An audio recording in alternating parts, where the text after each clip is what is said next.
Kita berdoa sekali lagi sebelum kita masuk dalam acara firman. Mari kita berdoa. Bapa di surga, terima kasih bahwa pada awal dari tahun ini kami kembali mendapatkan kesempatan, kebebasan untuk membaca, mendengar, mempelajari, merenungkan sebagian firman Tuhan. Kami masih tetap akan membahas satu teks yang berurusan dengan Natal dan merupakan sambungan dari kebaktian minggu lalu. Dan kami mohon supaya Engkau hadir di sini, di gereja maupun di tempat dimanapun ada orang yang mengikuti kebaktian ini.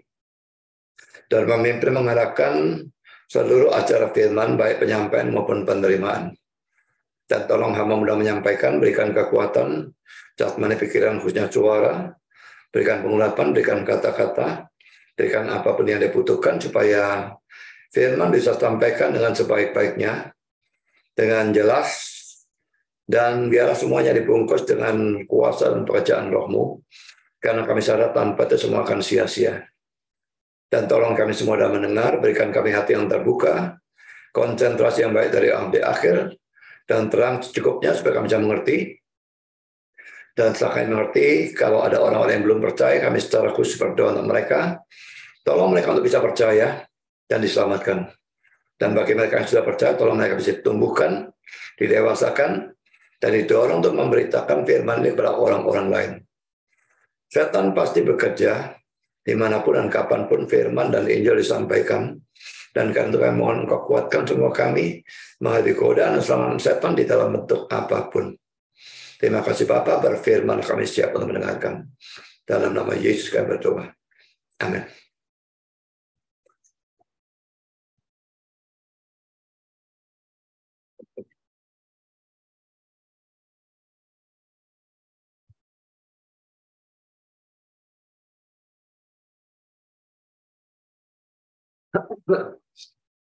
Temanya tetap seperti minggu lalu ya. Orang-orang Majus mencari Yesus.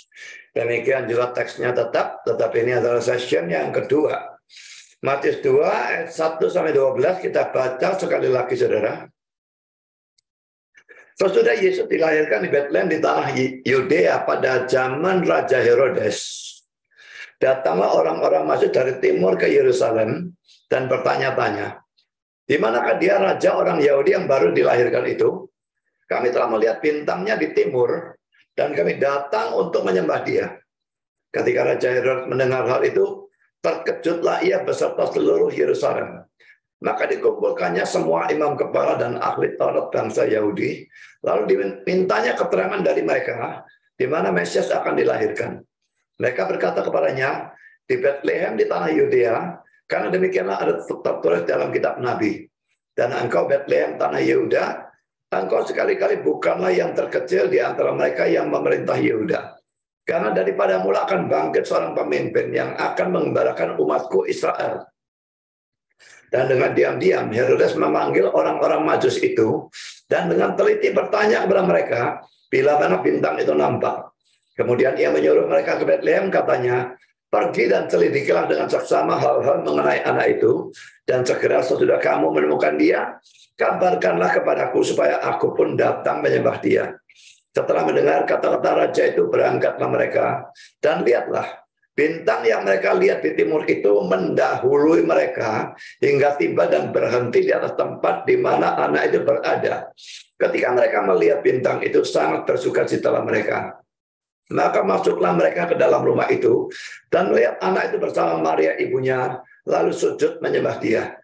Mereka pun membuka tempat harta bendanya dan mempersembahkan persembahan kepadanya, yaitu emas, kemenyan, dan mur. Dan karena diperingatkan dalam mimpi supaya jangan kembali kepada Herodes, maka pulanglah mereka ke negerinya melalui jalan lain. Saudara, ini poin yang kedua ya. Kita sudah membahas Herodes terganggu pada kali yang lalu.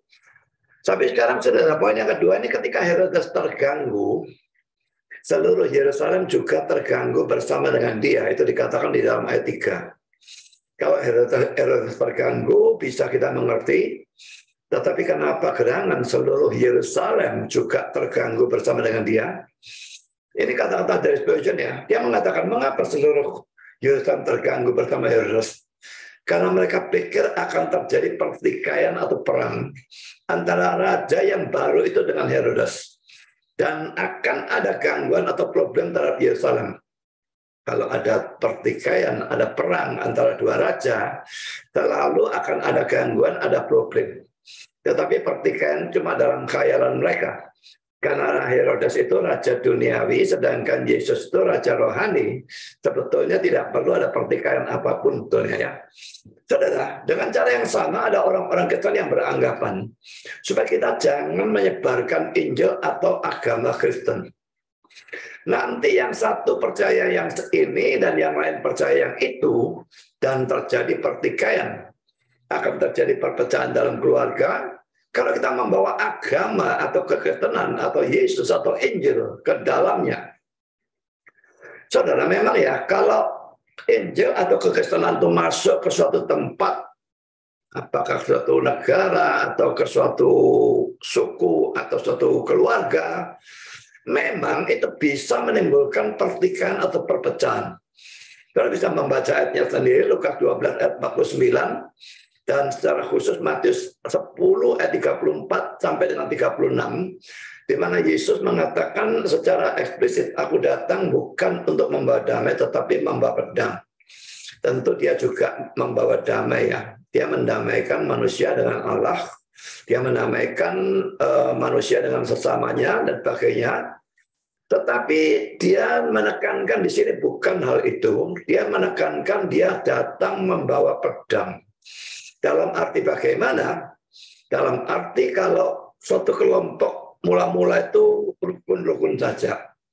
Lalu Injil atau Yesus diberitakan. Selalu sebagian percaya, sebagian tidak. Dan biasanya yang terjadi adalah yang tidak percaya melakukan penganiayaan terhadap yang percaya. Jadi itu maksudnya Yesus datang membawa pedang. Dan memang terjadi kalau Paulus itu dalam Kisah Rasul memberitakan Injil.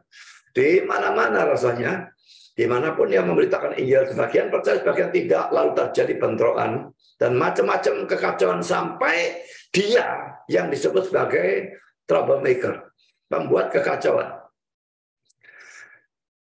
Bukan salah dia yang memberitakan, bukan salah mereka yang percaya, tapi salah mereka yang tidak percaya. Penganiayaan datang dari pihak yang tidak percaya kepada yang percaya. Penganiayaan selalu datang dari yang benar, yang tidak benar, dan ditujukan kepada yang benar.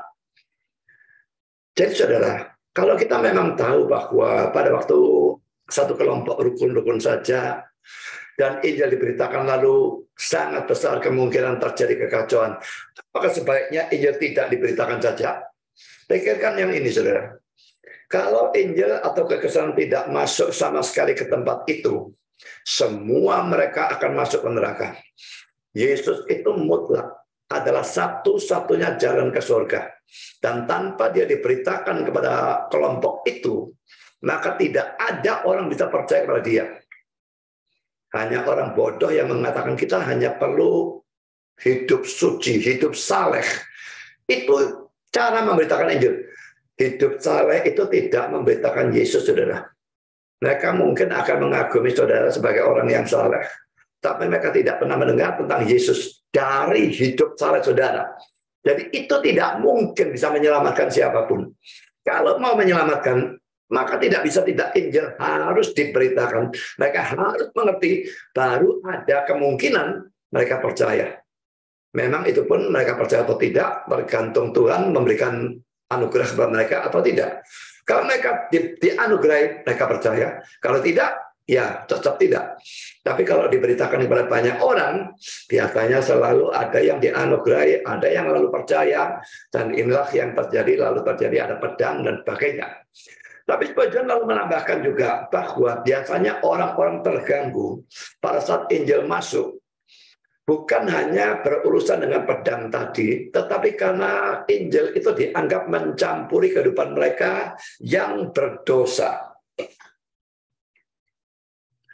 Mereka khawatir kalau mereka menjadi orang Kristen, maka mereka tidak lagi bisa melakukan kesenangan-kesenangan mereka yang berdosa, yang tadinya sudah lama sekali dari sejak kecil mereka lakukan. Sekarang tidak bisa, karena kita bilang tidak boleh, Alkitab bilang tidak boleh, dan sebagainya. Tapi saudara, sebetulnya agama yang benar, atau Injil, atau Alkitab, atau kekristenan, itu justru memberikan kesenangan yang sejati, sukacita dan damai yang sejati, yang sangat berbeda dengan kesenangan atau sukacita yang diberikan oleh dunia ini, yang sebetulnya hanya semu dan di luar saja, dan sangat-sangat bersifat sementara. Tapi kalau saudara diberitakan Injil, dan lalu saudara percaya, saya mendapatkan sukacita yang sejati, dan berlangsung selama-lamanya sampai saudara mati. Spurgeon mengakhiri bagian ini dengan mengatakan bahwa betul-betul menyedihkan.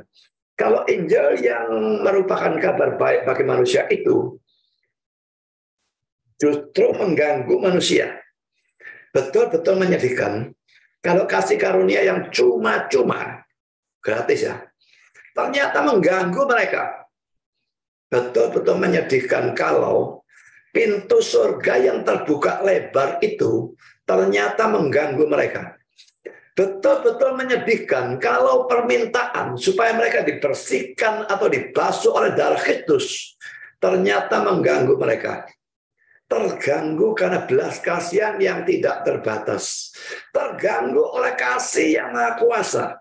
Begitulah kebejatan umat manusia, sehingga bagi banyak orang yang mendengar Injil setiap hari, itu tetap merupakan gangguan bagi mereka.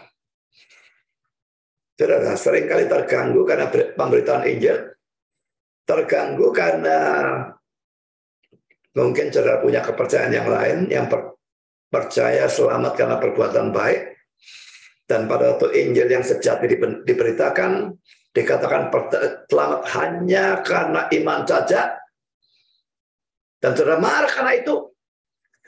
Saudara, aneh orang-orang yang tidak biasanya marah, tergolong sabar sebetulnya dalam hal lain, tapi begitu berbicara soal Injil bisa marah tidak karu-karuan secara tidak masuk akal.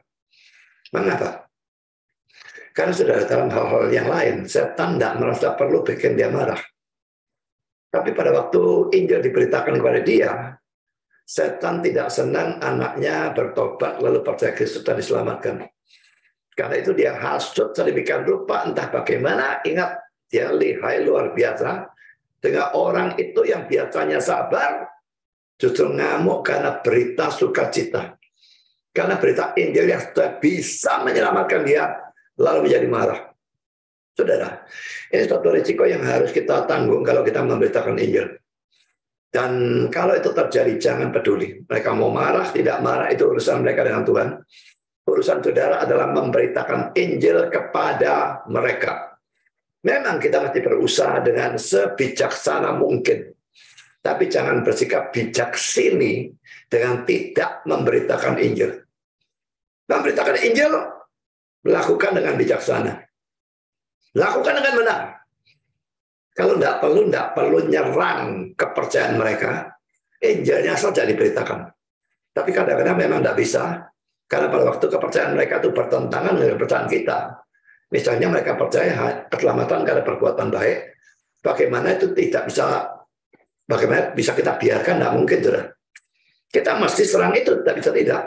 Karena kita percaya keselamatan hanya karena iman. Itu betul-betul kontradiksi. Tidak bisa diloncati. Tapi misalnya saudara memberitakan Injil kepada orang Katolik misalnya ya. Saya percaya Katolik itu bukan Kristen bagi saya. Kalau saya memberitakan Injil kepada orang Katolik, kita tahu bahwa mereka percaya hal-hal yang sangat buruk tentang Maria ya. Ditinggikan lebih dari seharusnya. Dianggap sebagai co-redeemer ya. Dan macam-macam hal seperti itu ya. Bahkan mereka berdoa kepada Maria, dan menurut saya doa itu suatu penyembahan. Berarti mereka melakukan penyembahan kepada Maria. Jadi saya tidak habis pikir ada hamba-hamba Tuhan yang terkenal dalam dunia reform yang menganggap gereja Katolik bukan gereja yang sesat. Hamba Tuhan bodoh ini sebetulnya tidak layak untuk diikuti. Mereka sama sesatnya menurut saya. Sangat berbahaya ajaran model seperti ini. Kalau memang Katolik tidak sesat, apa gunanya ada reformasi, saudara? Jadi Martin Luther salah begitu? Bodohnya bukan main, saudara. Jadi saudara, tidak peduli apapun reaksi mereka, tetap beritakan Injil. Sebijaksana mungkin, tapi Injil diberitakan. Kalau bertobat, ya puji Tuhan. Itu pekerjaan Tuhan. Bukan karena kepandaian kita nginjil, tapi anugerah Tuhan. Tapi kalau mereka tidak bertobat dan mereka menjadi marah, ya sudah. Itu risiko yang harus kita tanggung. Itu kita menderita demi Kristus, dan seharusnya kita justru mendapatkan pahala. Saya lanjutkan dengan poin yang ketiga. Herodes mengumpulkan para tokoh agama Yahudi dan menanyakan hal itu kepada mereka. Kita baca dalam ayat 4. Maka dikumpulkannya semua imam kepala dan ahli Taurat bangsa Yahudi. Lalu dimintanya keterangan dari mereka di mana Mesias akan dilahirkan. Ya, perhatikan, di mana Mesias akan dilahirkan. Ada beberapa hal yang perlu diperhatikan tentang ya, atau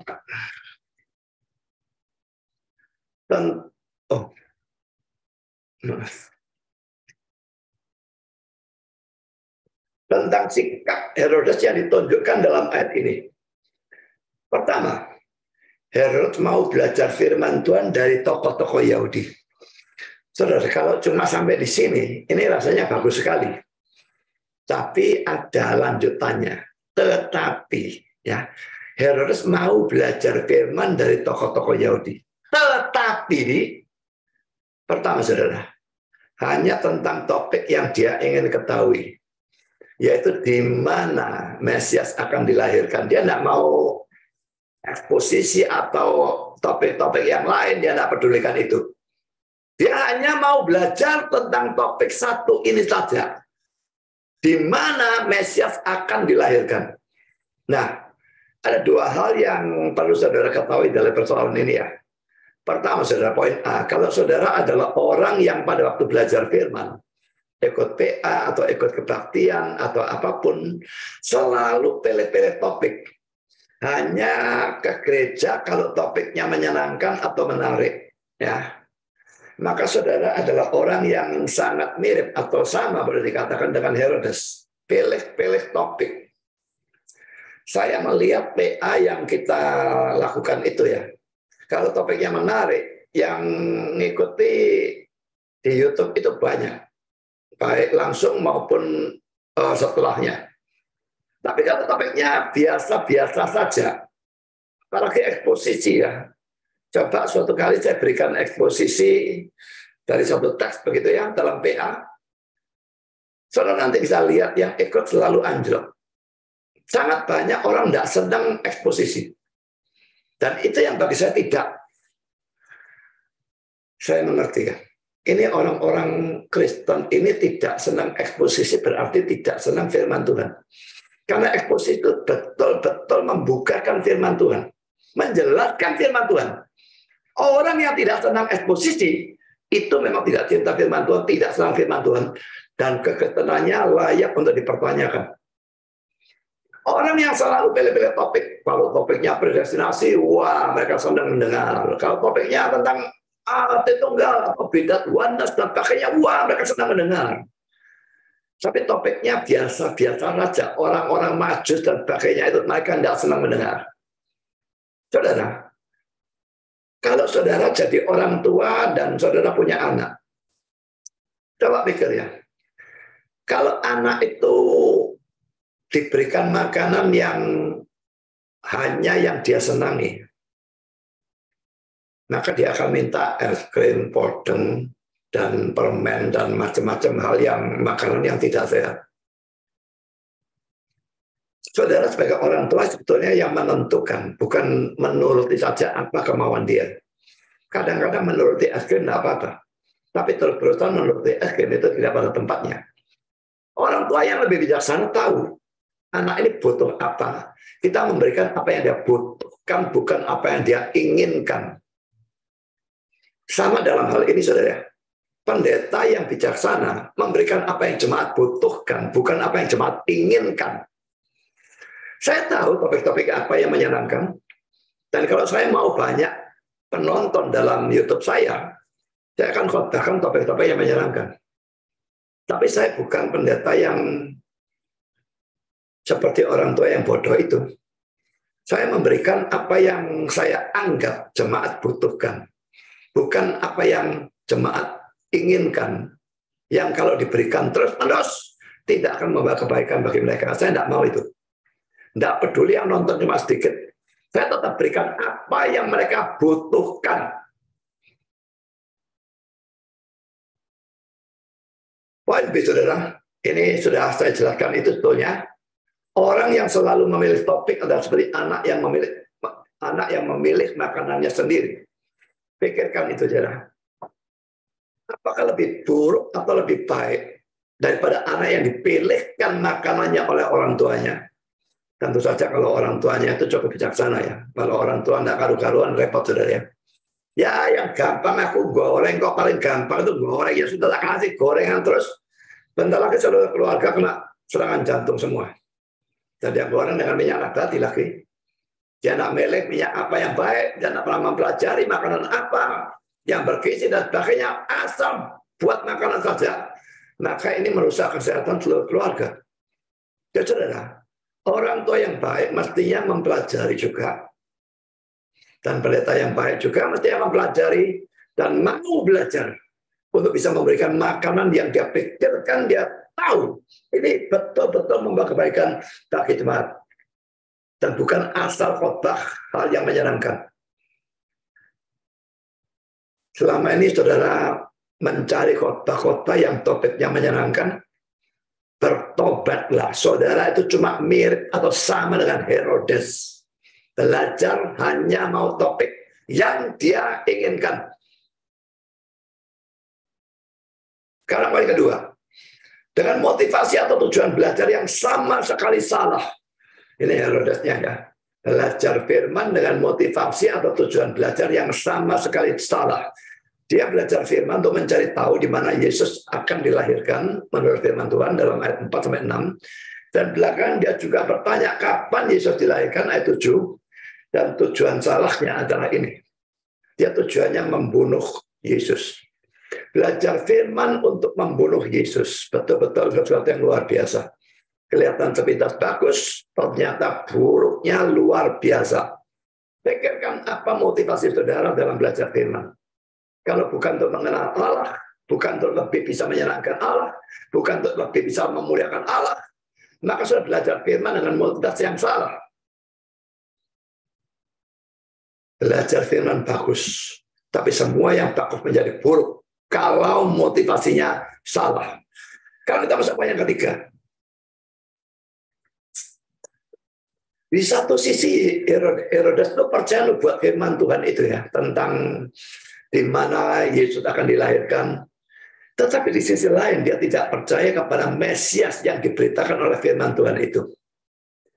Orang yang percaya firman Tuhan setengah-setengah model seperti ini laki-laki seseorang yang sangat-sangat membahayakan ya. Dan kalau saudara percaya model seperti ini, hal-hal tertentu dari firman Tuhan saudara percaya, yang lain tidak dipercaya, maka saudara akan sampai pada kesesatan. Dan saudara pasti tujuannya melakukan tindakan-tindakan yang buruk, seperti Herodes ini. Kalau mau percaya seluruh Alkitab, nggak bisa kita percaya dari ayat ini, ada ajaran seperti ini. Tapi ajaran nubruk ayat-ayat yang lain. Nggak peduli. Berarti kita tidak pedulikan ayat-ayat tertentu. Ayat-ayat Alkitab harus ditafsirkan semuanya secara harmonis. Begitu bertabrakan, pasti ada sesuatu yang salah. Pulpit Commentary mengatakan demikian. Ia menanyakan kepada imam-imam dan ahli-ahli Taurat. Kita melihat ketidakkonsistenan yang lain. Aneh, tetapi sangat umum. Kepercayaan pada huruf dari kitab suci digabungkan dengan ketidakpercayaan praktis. Semata-mata bibliolatri atau pemberhalaan atau pendewaan terhadap Alkitab hanya sedikit lebih baik daripada ketidakpercayaan. Huruf membunuh. Alkitab itu sangat berharga Bagi orang-orang beriman atau setia, roh memberi kehidupan. Tetapi bagi orang-orang seperti Herodes yang menggunakan agama semata-mata untuk tujuan-tujuan politik dan yang bersifat egois, itu merupakan bau kematian kepada kematian. Ini di bagian terakhir itu dikutip dari 2 Korintus 3 ayat yang ke-6. Ialah membuat kami juga sanggup menjadi pelayan-pelayan dari suatu perjanjian baru yang tidak terdiri dari huruf yang tertulis, tetapi dari roh. Sebab hukum yang tertulis mematikan, tetapi roh menghidupkan. Bagian yang saya beri warna biru ini dalam terjemahan dari King James, saya langsung bacakan terjemahannya saja, karena huruf membunuh, tetapi roh memberi kehidupan. Jadi saudara, jangan bersikap seperti Herodes, sebagian dipercaya, sebagian tidak, lalu hanya percaya huruf-hurufnya, tetapi tidak peduli pada membunuh. Itu kan jelas-jelas dilarang. Bagaimanapun Herodes tahu tentang hal itu. Secara praktis dia tidak peduli pada Alkitab. Dia peduli pada huruf, di mana Mesias dilahirkan. Karena dia bertujuan membunuh. Saudara, apa gunanya percaya pada huruf? Dan digunakan hanya untuk kepentingan diri kita sendiri, tapi tidak percaya secara praktis terhadap Alkitab, dan mau berani melakukan pembunuhan yang jelas-jelas bertentangan dengan Alkitab. Sekarang kita masuk dalam poin B. Orang-orang Majus itu bertanya tentang raja orang Yahudi dalam ayat 2. Dan sama sekali tidak berbicara tentang Mesias atau Kristus. Mesias dan Kristus itu sama ya. Yang diurapi sebetulnya. Mesias dari Ibrani, kalau Kristus dari Yunani. Tetapi Herodes bertanya di mana Mesias atau Kristus itu akan dilahirkan. Dalam ayat 4, kita baca ayat 1 dan 4 lagi ya. Sesudah Yesus dilahirkan di Betlehem di tanah Yudea pada zaman Raja Herodes. Datanglah orang-orang Majus dari timur ke Yerusalem dan bertanya-tanya, di manakah dia raja orang Yahudi yang baru dilahirkan itu? Kami telah melihat bintangnya di timur dan kami datang untuk menyembah dia. Ketika Raja Herodes mendengar hal itu, terkejutlah ia beserta seluruh Yerusalem. Maka dikumpulkannya semua imam kepala dan ahli Taurat bangsa Yahudi. Lalu dimintanya keterangan dari mereka di mana Mesias akan dilahirkan. Jadi saudara, mereka bertanya-tanya tentang raja orang Yahudi, saudara ya. Tapi saudara, Herodes nanyakan Mesias. Jadi saudara, mungkin sekali bahwa nubuat tentang Mesias dan bahwa Mesias itu akan menjadi raja. Seperti dalam Mazmur 2, 1-12, Daniel 9, 25-27, saya bisa baca di ayatnya. Sudah begitu populer di dalam kalangan orang Yahudi sampai Herodes pun tahu akan hal itu. Jadi jangan heran kalau ada ayat model seperti ini. Di sini yang dicari raja orang Yahudi, tidak bicara apapun tentang Mesias. Kok Herodesnya bisa tahu bicara tentang Mesias? Nggak usah heran, berita tentang Mesias dan juga Mesias akan jadi raja. Cuma dia tidak tahu raja apa. Ya, ini raja rohani, dia tidak tahu. Dia pikir raja jasmani. Tapi pokoknya Mesias dan raja itu sudah begitu populer. Sehingga Herodes pun tahu akan hal itu. Dan tuh tanyanya, Mesias lahir di mana? Sekarang poin keempat. Jawaban para tokoh agama Yahudi kepada Herodes ayat 5 dan ayat 6. Mereka berkata kepadanya, di Betlehem di tanah Yudea. Karena demikianlah ada tertulis dalam kitab Nabi. Dan engkau Betlehem tanah Yehuda, engkau sekali-kali bukanlah yang terkecil di antara mereka yang memerintah Yehuda. Karena daripada mula akan bangkit seorang pemimpin yang akan mengembalakan umatku Israel. Beberapa poin yang akan saya bahas tentang ayat-ayat ini ya. Poin A. Pada saat ini mereka ini para tokoh Yahudi ini ya masih bagus, lumayan lah, bagus sekali juga enggak, lumayan ya, tapi tidak seburuk belakangan. Belakangan mereka berubah. Calvin mengatakan bahwa pada saat ini ahli-ahli Taurat dan imam-imam menjawab dengan jujur dari kitab suci atau dari perjanjian lama. Mengapa? Karena Kristus dan Injilnya belum memberikan ketidaktenangan atau ketidaknyamanan kepada mereka.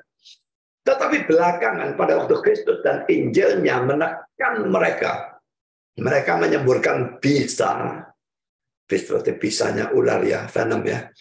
Pemberontakan mereka, bisa pemberontakan, yang menyemburkan bisa dalam bentuk pemberontakan mereka terhadap Kristus dan sebagainya.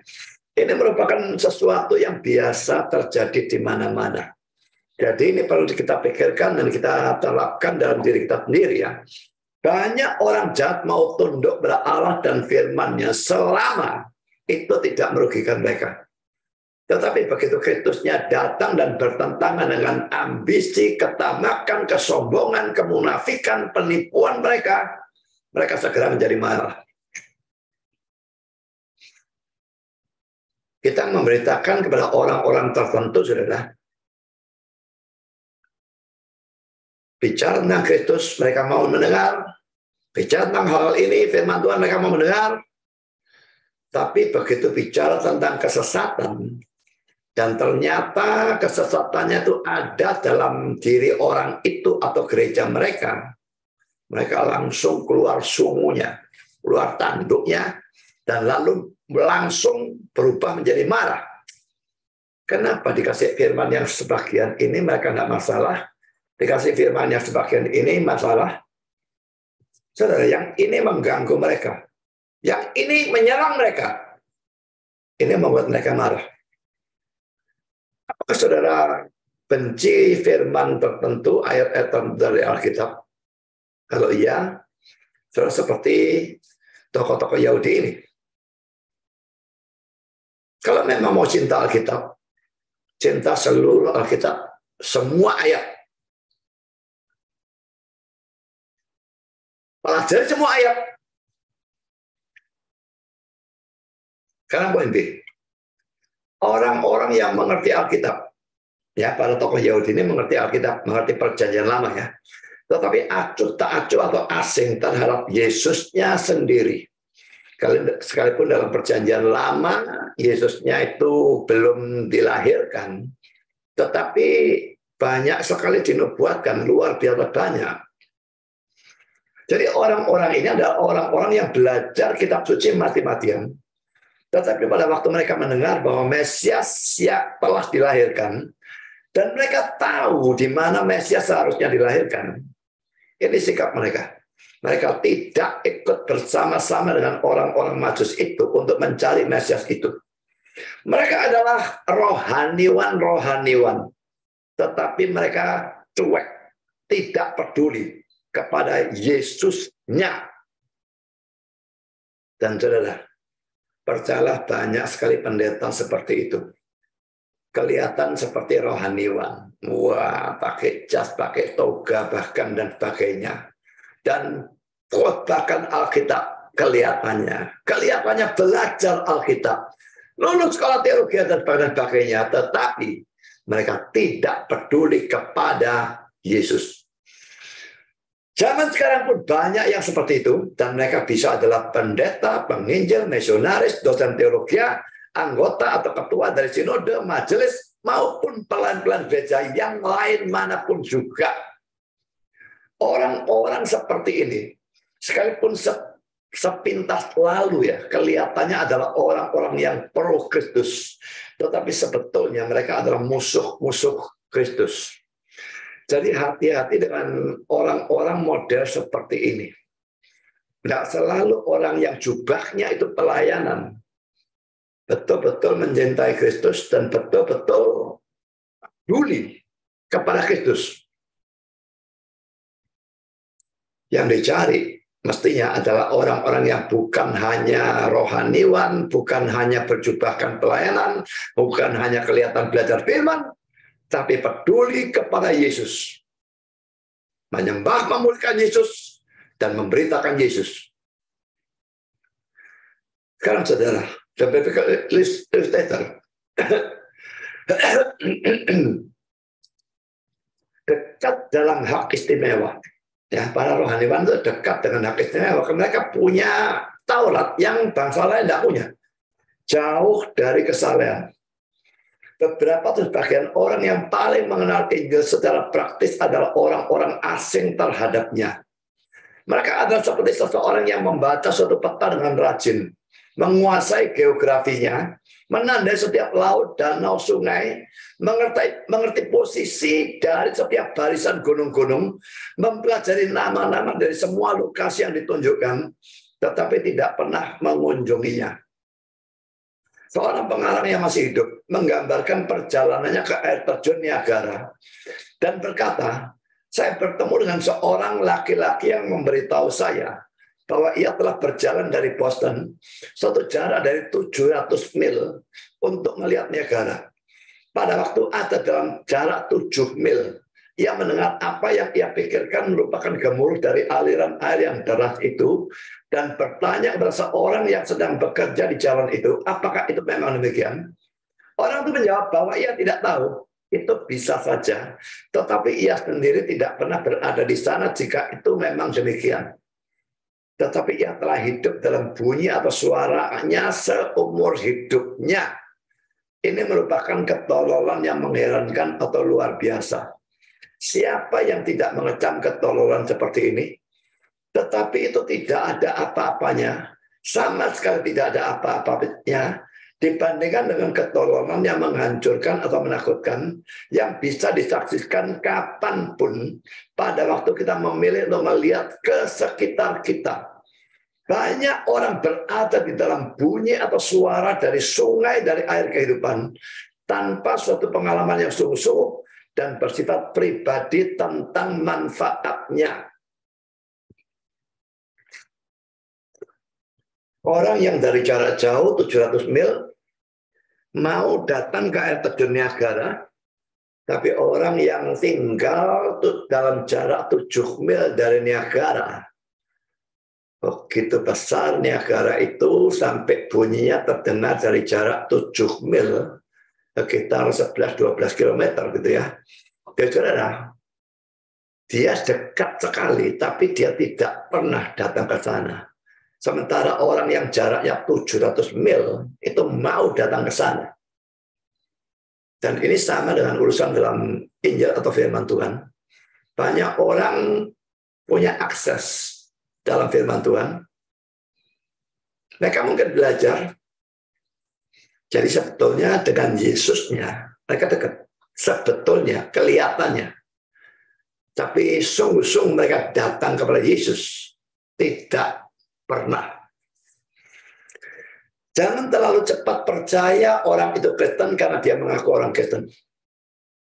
Karena yang Kristen seperti ini banyak sekali. Belajar firman bahkan. Tapi kepada Yesusnya, mereka tidak peduli. Sekarang poin yang kelima. Herodes menyelidiki dengan teliti untuk membunuh Yesus. Kita baca 7 dan 8.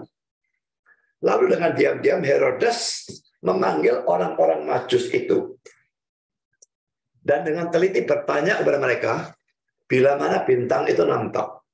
Kemudian ia menyuruh mereka ke Betlehem, katanya, pergi dan selidikilah dengan saksama hal-hal mengenai anak itu, dan segera sesudah kamu menemukan dia, kabarkanlah kepadaku supaya aku pun datang menyembah dia. Saudara, pertama-tama kita melihat poin A ini, di sini terjadi suatu kejahatan yang bertopengkan agama atau kesalehan. Perhatikan ya, dia bilangnya selidiki dengan seksama anak itu. Kalau kamu sudah ketemukan dia, kabarkan kepadaku supaya aku pun datang menyembah dia. Menyembah dia ini kan agama, tapi itu cuma topeng. Sebetulnya kejahatan, dia mau bunuh. Jadi kejahatan yang bertopengkan agama atau kesalehan. Ini luar biasa banyak ya. Apalagi di negara tercinta kita. Bisa pukul orang, bisa bunuh orang, bisa larang orang beribadah, bisa larang orang buat gereja. Mereka bahkan tidak peduli kalau orang buat pelacuran. Tapi kalau buat gereja, mereka marah. Kejahatan yang bertopengkan agama atau kesalehan. Agama mereka tentu saja. Dan di mana-mana ada suatu agama yang mayoritas. Sering terjadi hal-hal seperti itu. Sekarang komentar dari Matthew Henry. Ia secara pribadi atau diam-diam memanggil orang-orang Majus itu. Kenapa diam-diam, saudara? Ada banyak hal yang dilakukan secara diam-diam itu karena tujuannya buruk, sehingga dia tidak mau ketahuan orang lain. Ya, ia secara pribadi atau diam-diam memanggil orang-orang Majus itu, berbicara dengan mereka tentang persoalan ini. Semua ini bisa kelihatan mencurigakan jika ia tidak menutupinya dengan suatu pertunjukan agama. Yaitu kata-kata ini, supaya aku pun datang menyembah dia. Perhatikan, kejahatan yang terbesar sering menyembunyikan dirinya di bawah topeng kesalehan. Dan kalau ini jangan bicara cuma orang-orang agama lain yang melalang Kristen, saudara. Kita juga perlu bicara tentang kekristenan. Pendeta-pendeta yang tamak, yang tujuannya sebetulnya hanya uang. Tapi kedoknya laki-laki adalah pelayanan, kependetaan. Tujuannya hanya keruk duit sebanyak mungkin. Kedoknya memberitakan firman dan macam-macam hal yang seperti itu. Dan saudara, yang seperti itu menurut saya adalah mayoritas. Pendeta yang seperti ini, yang topeng kesalehan, tapi di dalamnya kejahatan, bisa tamak keruk uang. Kalau mau kasarnya, jemaat itu dijungkir balik, pegang kakinya, dijungkir, dikocak-kocak supaya semua uangnya jatuh. Seperti itu kelihatannya kalau mau diceritakan secara ekstrim. Tapi topengnya, wah, dia memberitakan firman, mendoakan orang sakit, menyembuhkan, dan macam-macam hal seperti itu. Sangat banyak. Dan sangat banyak orang yang cukup bodoh, tertipu oleh pendeta-pendeta seperti ini, yang seharusnya adalah nabi palsu. Memang tidak aneh, saudara, karena nabi palsunya sudah dikatakan oleh Yesus. Ini serigala yang menyamar seperti domba. Kelihatan seperti orang Kristen, kelihatan seperti baik-baik saja. Karena pakai topeng. Topeng domba pada serigala. Dan karena kita sangat perlu hati-hati terhadap semua hamba Tuhan. Semua orang Kristen. Sekarang poin B. Kebutaan yang datang dari Allah. Saudara mungkin bertanya ya, kalau memang saudara punya pikiran detektif ya, mestinya mikirkan hal ini. Mengapa Herodes kok pesan-pesan kalau kamu sudah temukan dia, kembali kepada aku dan nanti aku juga mau datang sama dia. Kenapa Herodesnya tidak ikut sendiri? Ikut saja. Kita menyuruh tentaranya ikut bersama dengan orang-orang Majus itu ke Bethlehem. Jaraknya Herodesnya di Yerusalem ya. Jarak dari Yerusalem ke Bethlehem itu cuma antara 5 sampai 7 mil. Dari antara 8 sampai 11 kilometer. Sama sekali tidak jauh. Kalau dia ikut seperti itu, dia langsung bisa membunuh Yesusnya. Begitu mereka menemukan, bunuh, selesai. Tapi kenapa tidak? Jelas bahwa Allah ikut campur. Allah itu menguasai dan mengatur segala sesuatu. Dan dia membuat Herodes menjadi bodoh atau buta. Sehingga tidak memikirkan atau melakukan hal yang seandainya dilakukan akan betul-betul memusnahkan Yesus. Memang rencana Allah tidak bisa gagal. Allah tidak merencanakan Yesus itu dibunuh pada waktu masih bayi atau masih anak. Allah merencanakan Yesus mati memang, tetapi nanti, dan matinya harus terjadi di atas kayu salib untuk memikul kutuk dan hukuman kita dan sebagainya. Jelas Allah mengatur itu supaya rencananya yang terjadi dan bukan rencana Herodes yang terjadi. Rencana dari seorang raja digagalkan dengan memberikan kebodohan dan kebutaan, tapi rencana Allah tidak mungkin bisa gagal. Karena itu Henry, Allah bisa menyembunyikan dari mata dari para musuh gereja metode-metode itu dengan mana mereka dengan mudah menghancurkan gereja. Jadi saudara tidak usah takut kita bakal dihancur leburkan, saudara. Apakah mungkin Indonesia ini yang sekarang masih lumayan ya, biarpun tidak bagus sekali, tapi masih lumayan. Ada penekanan cuma di sana sini dan masih di banyak tempat ada kebebasan beribadah, bahkan membangun gereja dan sebagainya. Apakah ada kemungkinan lalu Indonesia menjadi buruk sehingga betul-betul tidak boleh ada gereja dan semua orang Kristen ditangkap, semua pendeta dibunuh? Dan apakah ada kemungkinan? Ada sih ada. Tetapi kalaupun itu terjadi, musnah sama sekali itu tidak mungkin, saudara. Allah bisa menyembunyikan dari mata dari para musuh gereja metode-metode itu dengan mana mereka dengan mudah menghancurkan gereja. Jadi siapapun musuh dari gereja, Allah bisa butakan. Mereka bunuh sebagian, bisa dia izinkan. Tapi bunuh semua, seandainya metode itu ada, Allah pasti akan sembunyikan itu metode, butakan mereka sehingga mereka tidak akan tahu metode itu. Gereja tidak bisa dihancurkan. Selalu akan ada satu sisa, tidak bisa tidak. Bandingkan dengan ayat ini, Amsal 21 ayat 1. Hati raja seperti batang air di dalam tangan Tuhan. Dialirkannya kemana ia inginkan. Ia ingini. Herodes juga raja, hatinya seperti batang air dalam tangan Tuhan. Dialirkan kemana ia ingini. Bukan kemana Herodes ingini.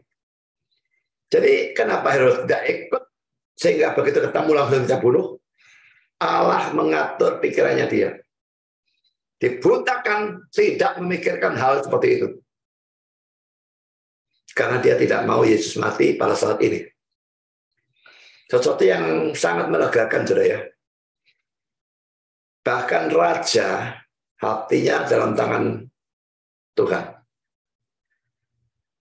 Presiden, siapapun, tentara, polisi, semua hatinya dalam tangan Tuhan. Semua penggede, semua orang. Kalau hati raja dalam tangan Tuhan, hati orang biasa juga, saudara, di dalam tangan Tuhan. Dan bisa dialirkan kemana saja dia mau. Dan kemana dia mau itu pasti untuk kebaikan dari anak-anaknya. Sekarang kita masuk dalam poin yang ketiga, Romawi. Orang-orang Majus menemukan Yesus. Pertama, orang-orang Majus melanjutkan pencarian mereka dan mereka mendapatkan petunjuk bintang lagi. Kita lihat ayat 9 dan 10 ya.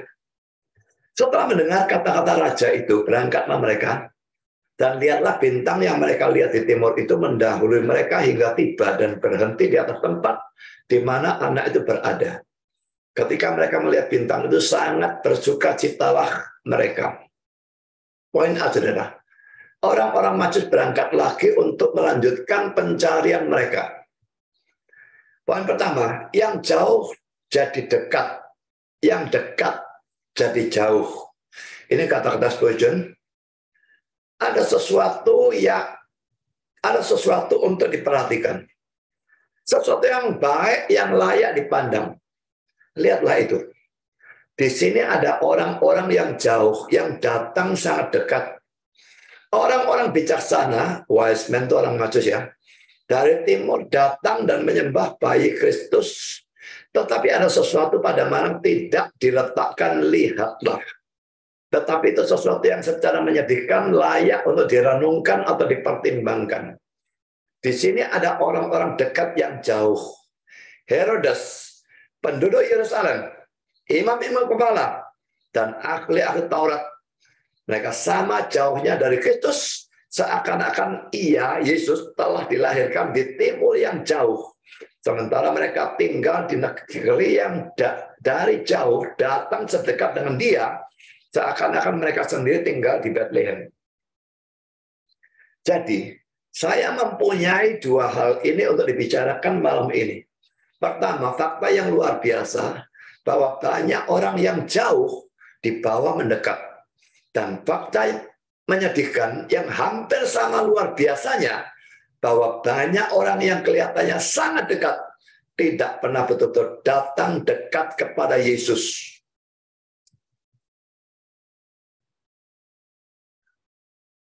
Orang dari jauh, dari Papua bahkan, dari luar negeri bahkan, bisa datang pada Yesus, bisa mau mendengar khotbah saya, lalu mendengar Injil dan datang pada Kristus. Tapi orang-orang dari gereja saya sendiri yang begitu sering, sudah begitu lama mendengar Injil dan mendengar firman, bisa tidak pernah peduli kepada Kristus dan tidak pernah percaya kepada Kristus. Yang satu fakta yang menyenangkan dan yang kedua fakta yang menyedihkan. Pikirkan saudara yang dekat ini, bagaimana sikap saudara kepada Kristus? Saudara sangat banyak mendengar Injil, sangat banyak mendengar firman Tuhan. Tapi bagaimana sikap saudara kepada Kristus?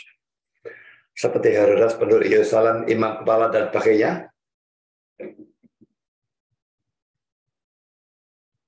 Mari kita lanjutkan poin yang kedua. Kita harus tetap mencari atau mengikut Kristus. Sekalipun itu merupakan sesuatu yang membahayakan atau sekalipun kita sendirian. Jadi orang-orang Majus tidak dibarengi oleh siapapun ya. Tidak dikasih guide atau apa atau tentara untuk menjaga, tidak. Mencari, mengikut. Tidak peduli membahayakan, tidak peduli sendirian dan mereka orang asing. Pertama kita lihat itu membahayakan ya. Calvin menduga bahwa tokoh-tokoh Yahudi itu tidak ikut ke Bethlehem. Mungkin karena mereka takut kepada Herodes. Memang ini mungkin ya. Bisa karena mereka tidak peduli memang.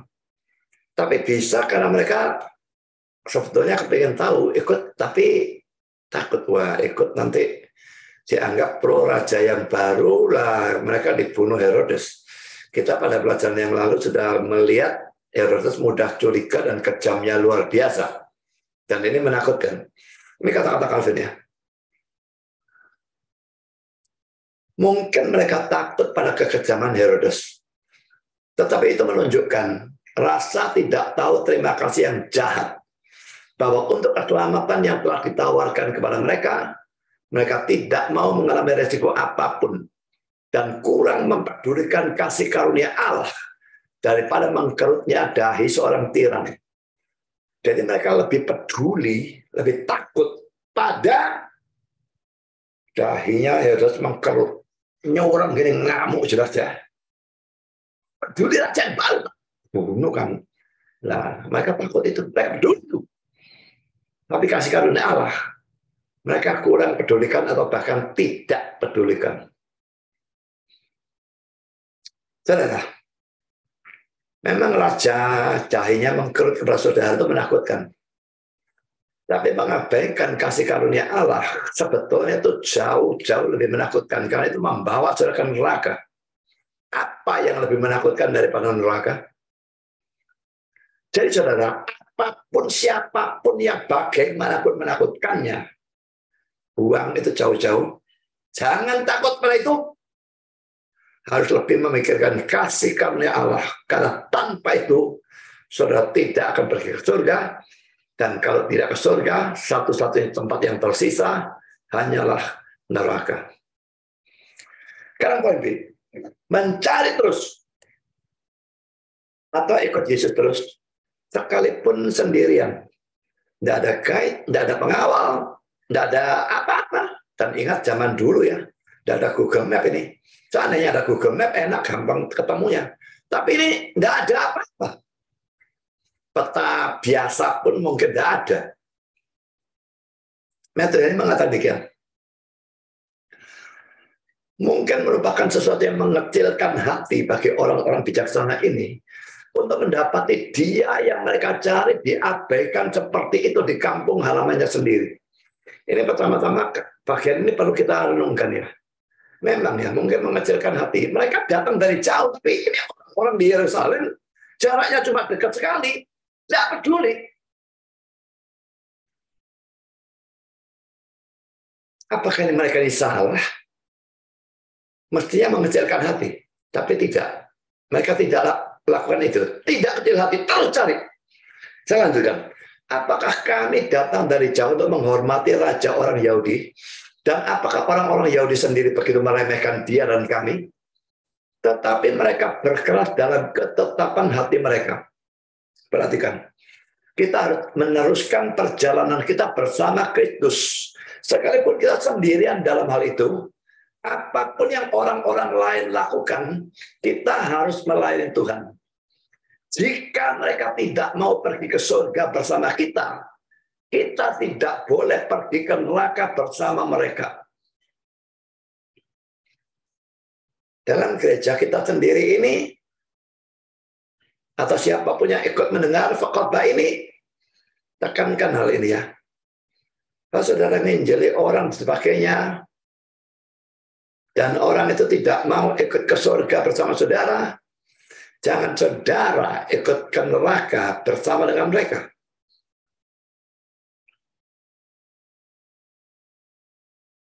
Natalan ada orang-orang yang datang hanya demi makan.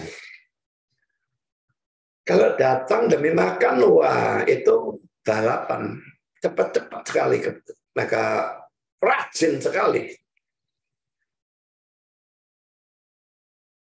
Makanan yang didapatkan itu cuma begitu saja, bukan makan istimewa bagaimana. Tapi mereka kepingin itu. Sudah, kalau ada orang seperti itu, orang-orang itu tidak mau kita ajak ke surga bersama kita. Jangan kita ikut ke neraka bersama dengan mereka.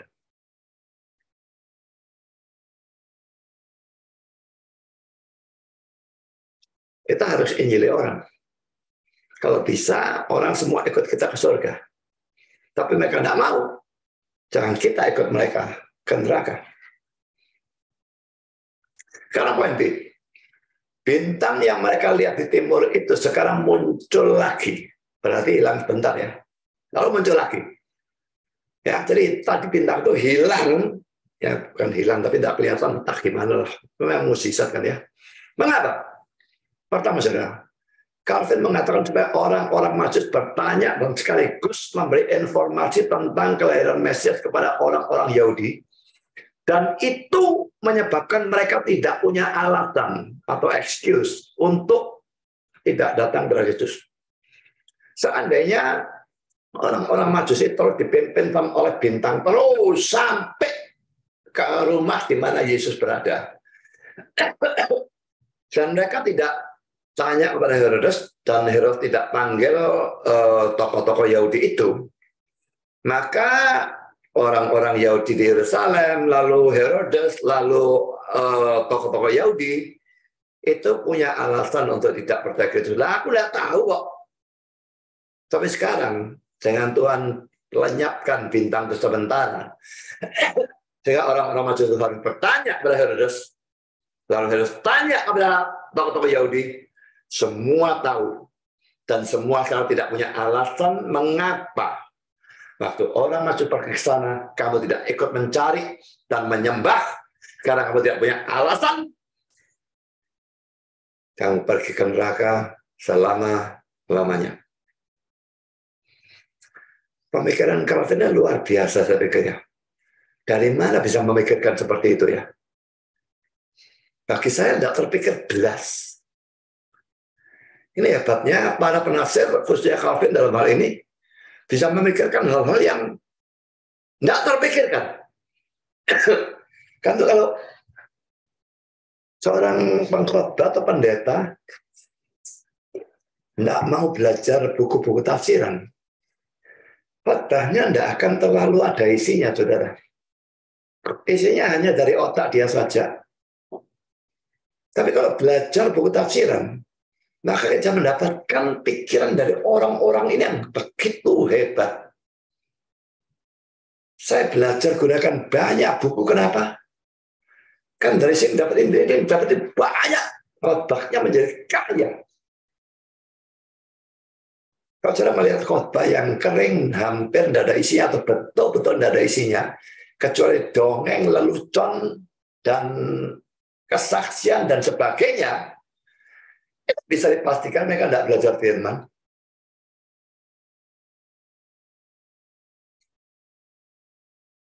Saya lanjutkan, poin kedua. Matthew Henry memberi alasan yang lain tentang hilangnya bintang itu. Dengan mengatakan bahwa pada waktu mereka ada di timur, Tuhan harus menggunakan mujizat, yaitu bintang, untuk mengarahkan mereka pada Kristus. Tetapi setelah mereka sampai ke Yerusalem, ada cara biasa, bukan supranatural, yaitu melalui firman Tuhan. Dan karena itu mujizat itu dihilangkan. Tapi sekarang dari Yerusalem ke Bethlehem, mereka membutuhkan mujizat itu lagi. Dan Tuhan memberikan bintang itu lagi. Ini juga sesuatu yang benar sekali. Bangsa Israel itu di padang gurun dikasih makan mana dan sebagainya. Begitu mereka sampai di tanah Kanaan, apakah tetap dikasih mana? Di sana ada cara biasa, mereka bisa bercocok tanam, mereka bisa makan. Lalu di batu karang dipukul keluar air, di sana mereka bisa gali sumur sendiri dan minum dari sana. Kalau tidak dibutuhkan mujizat, Tuhan tidak lakukan mujizat, manusianya harus usaha. Tapi kalau memang usaha itu tidak dimungkinkan, di padang gurun mereka mau tanam bagaimana? Mereka mau minum, tidak ada memang. Maka harus diberikan mujizat. Jangan harapkan mujizat setiap saat ya. Bodohnya orang-orang karismatik dalam mengharapkan mujizat terjadi setiap saat. Ada dalam persoalan ini. Kalau Tuhan memberikan mujizat setiap saat, dia menjadikan kita orang-orang yang malas. Bisa kerja, tidak usah kerja, mengharapkan makanan turun dari langit. Tuhan bukan seperti itu. Hanya pada waktu betul-betul dibutuhkan mujizat, mungkin Tuhan mau memberikan mujizat. Belum tentu mau. Misalnya orang sakit, kanker stadium 4, bisa kalau dia mau melakukan mujizat, dokter sudah angkat tangan, semua jalan sudah ada, dan bisa kalau dia mau, sembuhkan langsung. Tapi belum tentu dia mau. Kalau memang rencananya dia bahwa orang itu mesti pulang ke surga, maka dia biarkan. Dia pun anak Tuhan, memang bisa mati. Tapi setidaknya pada saat tidak dibutuhkan mujizat, Tuhan tidak bakal lakukan. Kalau memang dibutuhkan mujizat, dia bisa lakukan, bisa tidak. Ya saudara, jangan harapkan mujizat terjadi setiap hari. Itu bodoh. Nah, ini mengatakan demikian. Allah lebih memilih untuk menciptakan sesuatu yang baru daripada membiarkan mereka yang dengan rajin dan setia mencarinya menjadi bingung atau tidak tahu apa yang harus dilakukan. Menciptakan sesuatu yang baru itu menciptakan bintang itu ya. Jadi pada waktu orang-orang ini rajin dan setia mencari Tuhan, kalau perlu Tuhan akan lakukan mujizat apapun, ciptakan sesuatu yang baru, bintang atau apapun, pokoknya orang-orang itu akan diarahkan sampai mendapatkan Yesusnya dan mendapatkan kebenarannya. Jadi saudara, kunci bagaimana saudara bisa sampai kepada Kristus, bagaimana saudara bisa sampai kepada kebenaran, bagaimana saudara bisa makin lama makin mengerti firman, kuncinya rindu firman Tuhan. Betul-betul rajin dan setiap mencari Tuhan, mencari firman. Kalau itu tidak ada dalam diri saudara, pertama saudara bukan Kristen, dan kedua sangat besar saudara justru disesatkan oleh Tuhan. Tapi saudara katakan, loh, dari mana aku bisa? Dari aku sendiri rajin dan setia mencarinya? Memang tidak bisa. Itu anugerah. Seluruh keselamatan memang anugerah. Bersyukurlah kalau saudara sekarang punya kerajinan, kesetiaan mencari dia, mencari firman. Banyak orang tidak dianugerah itu, cuma cari makan. Sekarang poin kedua. Orang-orang Majus menemukan Yesus, menyembahnya, dan memberikan persembahan mereka. Kita lihat ayat 11, maka masuklah mereka ke dalam rumah itu, dan melihat anak itu bersama Maria ibunya, lalu sujud menyembah dia. Mereka pun membuka tempat harta bendanya dan mempersembahkan persembahan kepadanya, yaitu emas, kemenyan, dan mur. Saya bahas beberapa poin. Yang pertama poin A, orang-orang Majus tidak datang kepada Yesus bersama dengan para gembala dalam Lukas pasal 2. Ini sudah saya bahas pada awal dari khotbah minggu lalu. Jadi para gembala datang dahulu itu dalam Lukas pasal 2. Dan baru belakangan orang-orang Majus datang kepada Yesus. Jadi kedua kelompok ini tidak pernah bertemu. Karena itu lagi-lagi saya ingatkan, hati-hati kalau membuat drama Natal. Jangan ketemukan kedua kelompok ini di kandang. Orang Majus tidak datang di kandang, saudara, tidak datang di tempat hewan manapun. Mereka datang ke sebuah rumah. Yesus disebut sebagai anak. Kita lihat ayatnya. Bible Knowledge Commentary. Sekalipun tidak semua sarjana setuju tentang saat dari kedatangan orang-orang Majus dari timur, mereka jelas datang beberapa waktu setelah kelahiran Yesus. Bisa beberapa minggu, bisa beberapa bulan. Yesus dan Maria dan Yusuf, sekalipun masih di Bethlehem, sekarang ada di dalam sebuah rumah. Ayat 11. Dan Yesus disebut seorang anak. Bahasa Yunani-nya paidion. Ayat 9 dan ayat 11. Dan bukannya seorang bayi yang baru lahir. Bayi dalam bahasa Yunani brephos. Lukas 2 ayat 12. Mari kita lihat ya ayat-ayatnya ya. Matius 2 ayat 9 dan 11. Setelah mendengar kata-kata raja itu berangkatlah mereka dan lihatlah. Bintang yang mereka lihat di timur itu mendahului mereka hingga tiba dan berhenti di atas tempat di mana anak itu berada. Paidiannya. Maka masuklah mereka ke dalam rumah. Bukan kandang, saudara. Rumah. Dan melihat anak itu bersama Maria ibunya lalu sujud menyembah dia. Nah, bandingkan dengan Lukas ini di waktu gembala-gembala ya.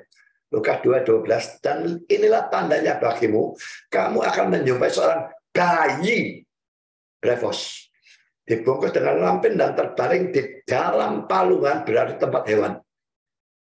Bisa kandang, bisa gua, tapi beda. Rumah dan tempat hewan. Anak dan bayi, beda. Jelas ini beda waktu. Tidak pernah dua kelompok ini bertemu. Sekarang kita masuk poin B. Mereka menemukan Yesus dan menyembahnya. Sekarang saya pertanyakan penyembahan yang bagaimana? Ini poin yang pertama. Kalau kita hanya melihat kata menyembah yang digunakan, dan melihat dalam kamus bahasa Yunani, atau melihat penggunaannya yang lain-lain dalam Alkitab, maka kata itu memang bisa digunakan baik untuk penyembahan terhadap Allah maupun terhadap manusia. Ini kata-kata dari Adam Clarke dan memang ini benar.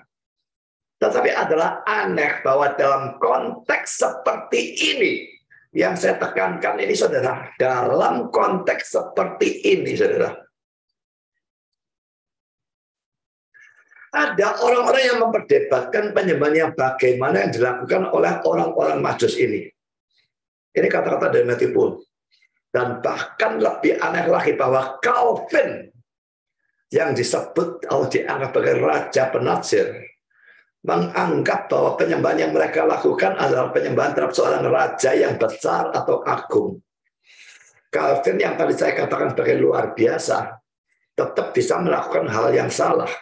Ini bukan kesesatan, tetapi ini suatu kesalahan, dan kesalahan yang bagi saya cukup parah sebetulnya. Bagaimana dalam konteks yang seperti ini Calvin menganggap penyembahan orang Majus itu penyembahan terhadap seorang raja biasa.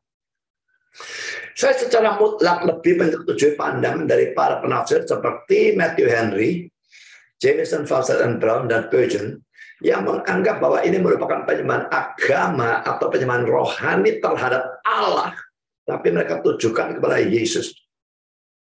Berarti Yesus adalah Allah dalam pemikiran mereka. Ya saudara, jangan fanatik terhadap penafsir manapun. Jangan fanatik terhadap gereja, jangan fanatik terhadap aliran, jangan fanatik terhadap pendeta. Kita hanya boleh fanatik terhadap Tuhannya, Yesusnya, dan firman-Nya. Itu pun firman yang ditafsirkan dengan benar. Saya Calvinis, tapi di sini saya menentang penafsiran dari Calvin.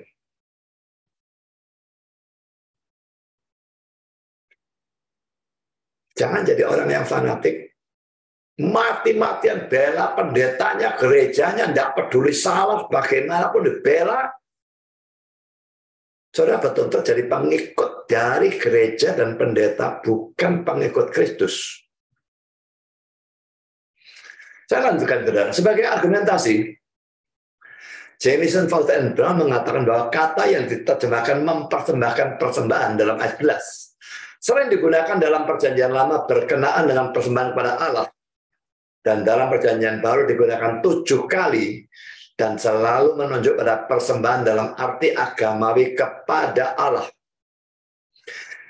Dan sebagai argumentasi lain, Matthew Henry maupun Spurgeon mengatakan, kalau memang mereka menyembah Yesus sebagai seorang raja biasa, mengapa mereka tidak menyembah Herodes? Itu raja kan? Kalau Herodes raja, mereka tidak menyembah. Tapi Yesus mereka sembah. Tidak bisa tidak, ini penyembahan raja rohani atau Allah sendiri. Jadi baik Matthew Henry maupun Spurgeon menganggap mereka, orang-orang Majus itu, menyembah Yesus sebagai Allah. Ini kata Spurgeon.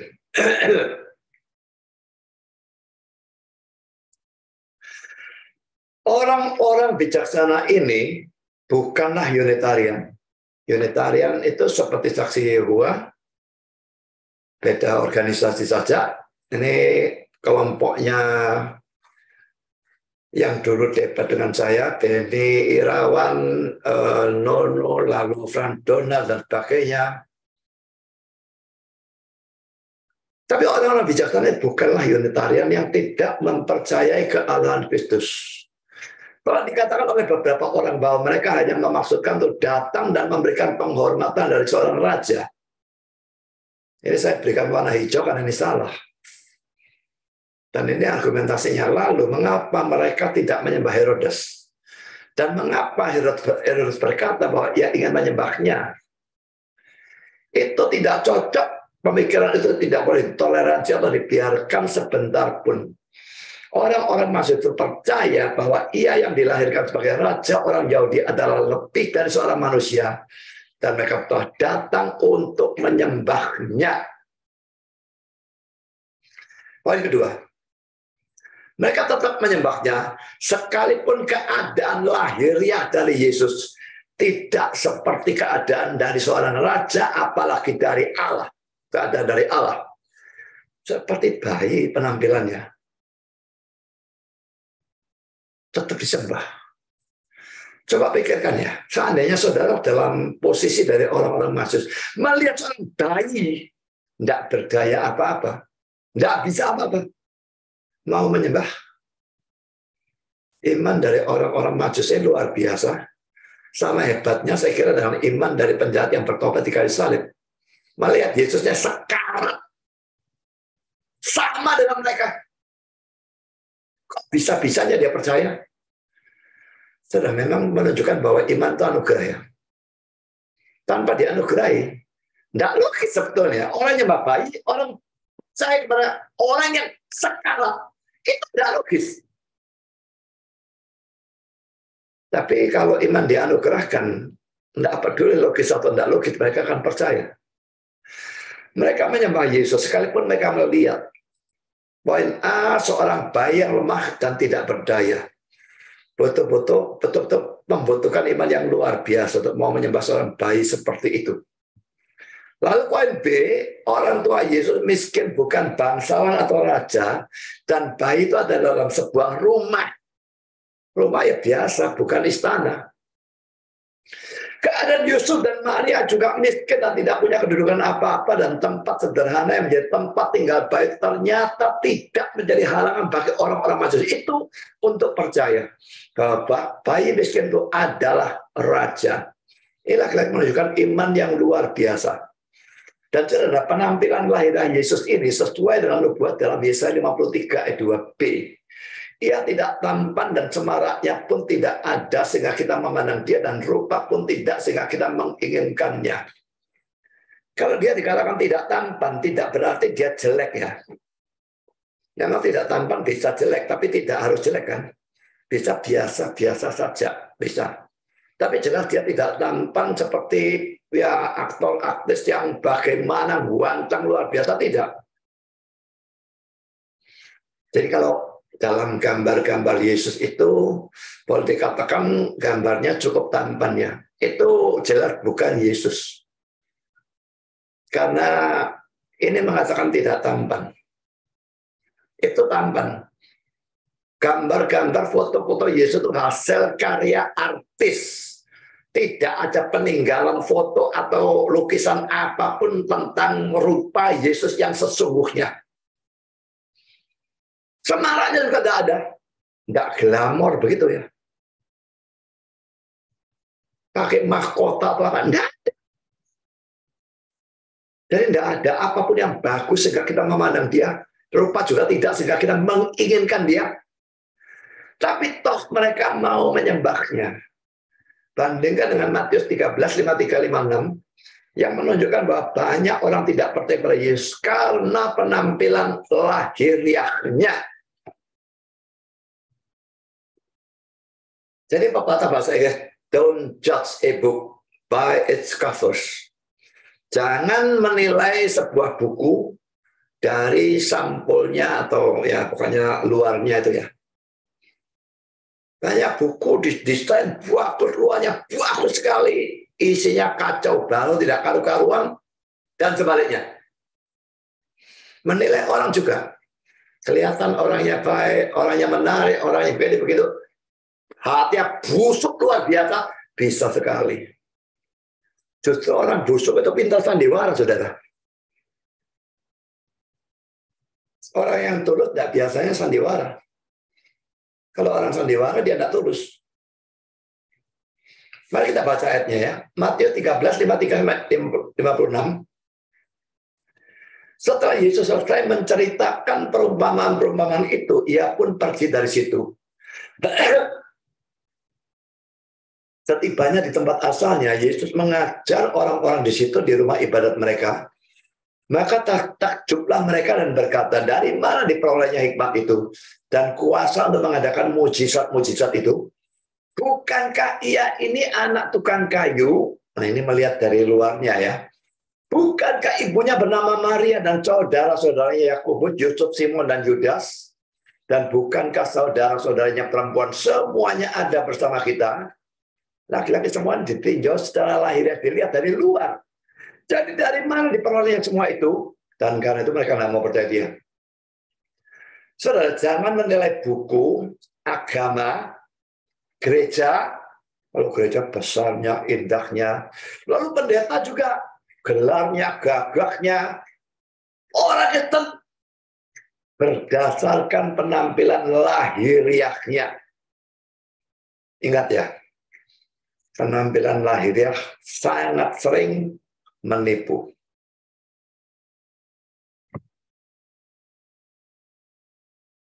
Karena yang ketiga, mereka menyembah Yesus saja. Perhatikan ya, Yesus saja, bukan Maria. Tahu Yesus dan Maria. Kita lihat ayat 11 ya. Maka masuklah mereka ke dalam rumah itu dan melihat anak itu bersama Maria ibunya. Melihat keduanya. Lalu sujud menyembah dia. Ini bentuk tunggal. Dan kalau dilihat dalam bahasa Yunani ya, bentuk tunggal laki-laki, bahkan dalam bahasa Inggris kelihatan him. Worship him. Bukan worship them. Bukan worship her. Jadi bukan dia perempuan, yaitu Maria. Atau dan mereka, Yesus dan Maria, tidak.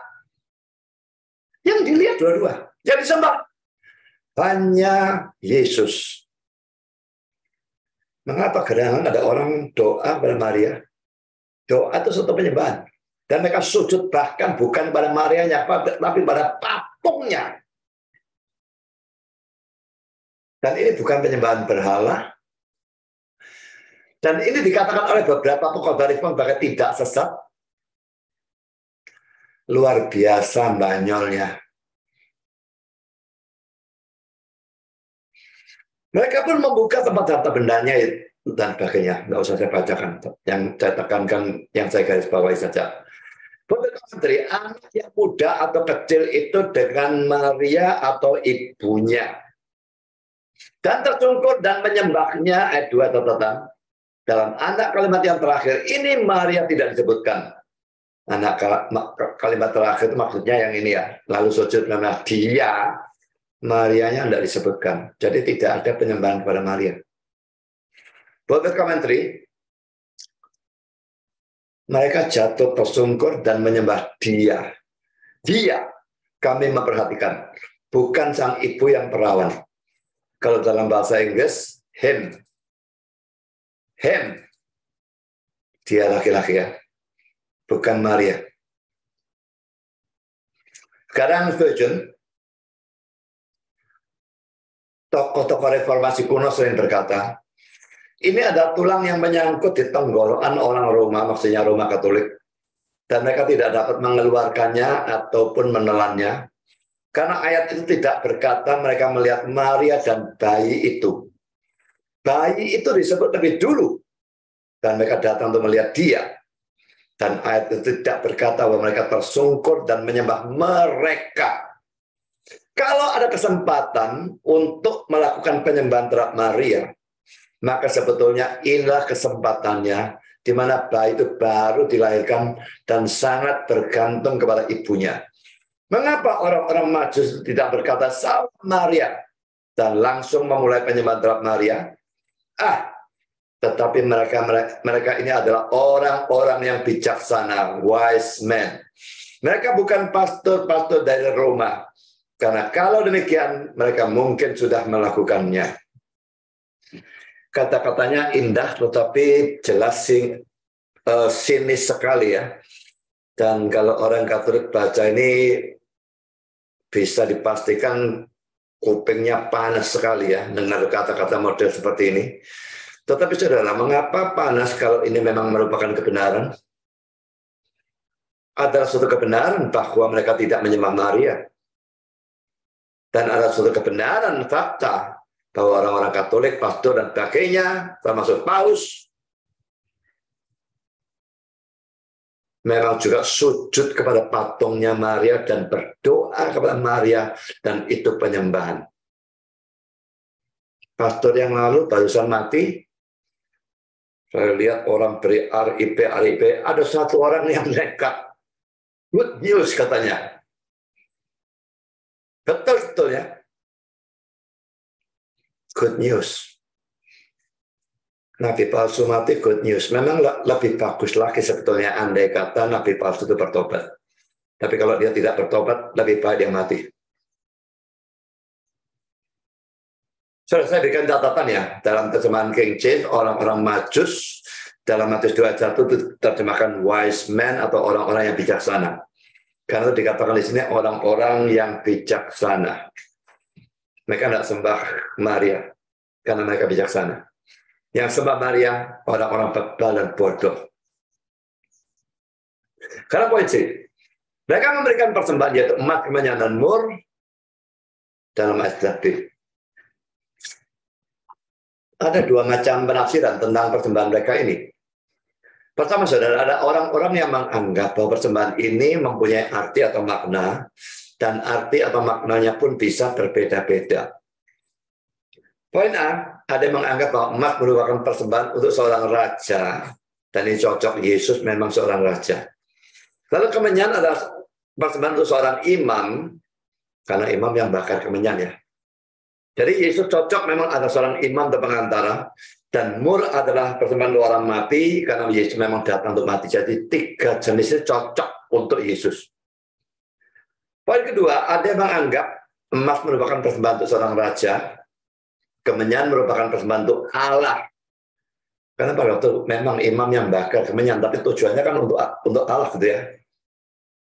Dalam PL kemenyan dibakar, asapnya naik berAlah.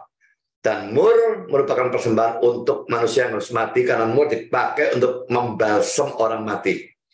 Ya memang beda sedikit antara A dan B, tapi dua-dua menunjukkan bahwa macam-macam persembahan itu punya tujuan sendiri-sendiri.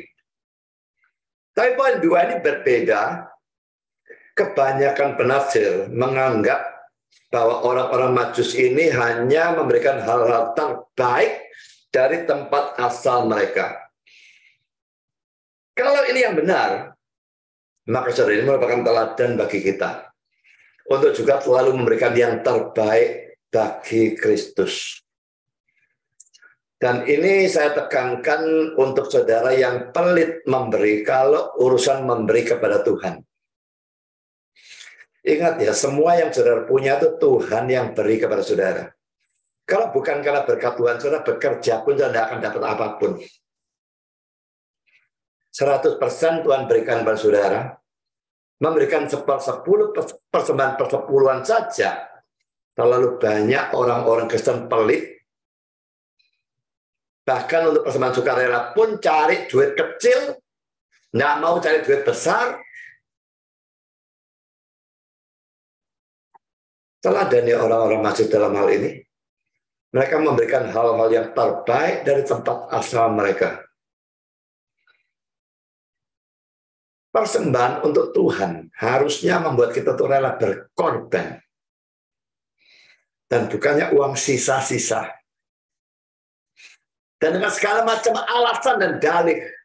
Tidak mau berikan persembahan persepuluhan. Dalihnya harus bijaksana.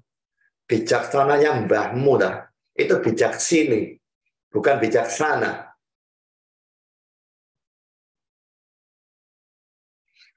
Sekarang kita masuk poin ketiga. Orang Majus tidak kembali kepada Herodes, tetapi pulang melalui jalan yang lain. Lucu sekali PGI atau siapapun itu. Ini jadi tema Natal atau apa. Bagus sekali, hebat. Saya pikir menunjukkan keliberalan orang bagaimana kata-kata mereka pulang melalui jalan yang lain bisa jadi tema Natal. Bagus, betul-betul bagus. Ayat 12, dan karena diperingatkan dalam mimpi supaya jangan kembali kepada Herodes, maka pulanglah mereka ke negerinya melalui jalan lain. Tadinya kan dari Yerusalem ke Bethlehem.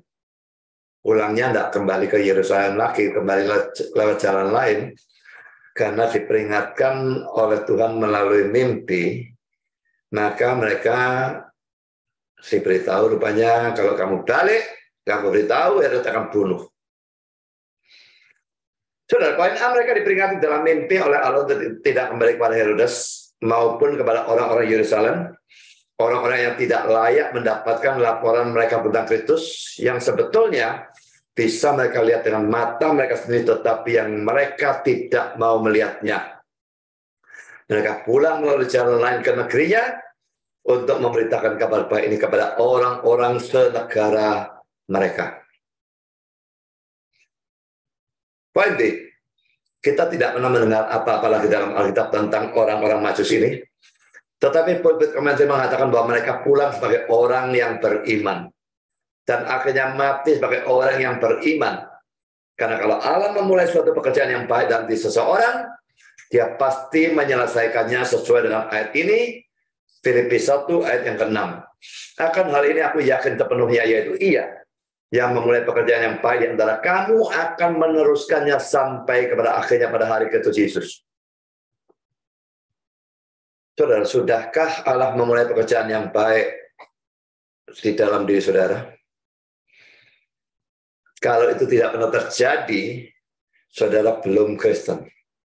Tapi kalau itu pernah terjadi, saudara Kristen, dan saudara tidak akan kehilangan keselamatan, bisa maju mundur naik turun, tetapi hilang tidak mungkin karena dia akan meneruskannya sampai pada akhirnya.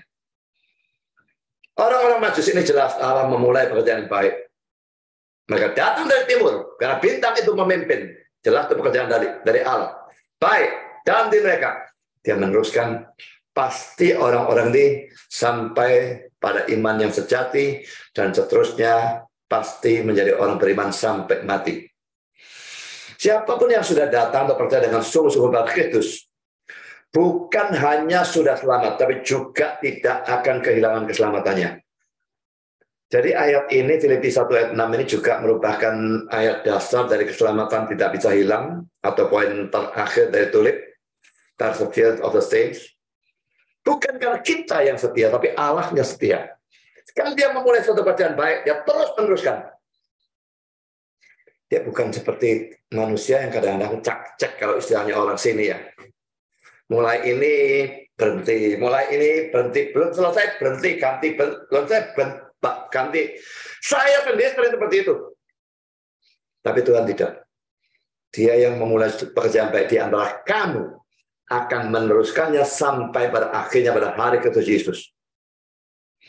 Yang sudah pernah dikerjai di lahir baru kan saya percaya itu sudah pekerjaan Allah. Tanpa itu kita tidak mungkin percaya. Kita boleh yakin dia akan terus bekerja sampai pada akhirnya pada hari Kristus Yesus. Kita tidak bisa kehilangan keselamatan. Jadi orang-orang Armenian itu, saya tidak tahu mereka apakan Filipi 1 ayat 6 ini. Tapi jelas ayat ini menunjukkan keselamatan tidak bisa hilang. Tapi persoalannya saudara, jangan pedulikan keselamatan bisa hilang atau tidak bisa hilang lebih dulu. Persoalannya ini, sudahkah saudara datang atau percaya kepada Kristus? Kalau saudara belum pernah datang atau percaya pada Kristus, apa pedulinya keselamatan bisa hilang atau belum atau tidak bisa hilang? Saudara belum punya keselamatan itu. Saudara sudah sering kali merayakan Natal, tetapi sudah pernahkah saudara betul-betul datang dan percaya pada Kristus? Kalau belum, datanglah sekarang juga. Dan saudara pasti akan selamat, bukan hanya sekarang, tetapi selamat seterusnya. Kiranya Tuhan memberkati saudara sekalian. Amin.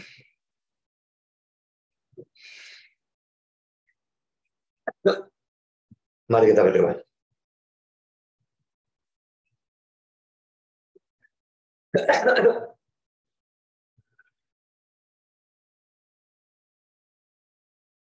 Bapa di surga, terima kasih bahwa Engkau sudah memberikan sebagian firman-Mu lagi kepada kami. Dan kami belajar lebih banyak tentang orang-orang Majus yang setia, rajin dalam mencari Kristus. Kami belajar juga tentang Herodes yang melakukan kejahatan bertopengkan agama. Kami belajar juga tentang tokoh-tokoh Yahudi yang banyak tahu tentang Alkitab, tetapi tidak peduli kepada Kristusnya, atau lebih takut kepada manusia daripada mempedulikan kasih karunia Allah yang sebetulnya bisa menyelamatkan mereka. Kami juga melihat persembahan yang diberikan oleh orang Majus. Bila kami bisa menirunya, bukan hanya dalam iman mereka, dalam usaha mencari mereka yang rajin dan setia, tapi dalam kerelaan mereka berkorban dalam memberi dan sebagainya, kerelaan mereka berkorban meninggalkan negerinya, menempuh jarak yang jauh, mengorbankan segala sesuatu demi Tuhan. Dan bukannya ada dalam gereja untuk mendapatkan sesuatu bagi diri kami sendiri.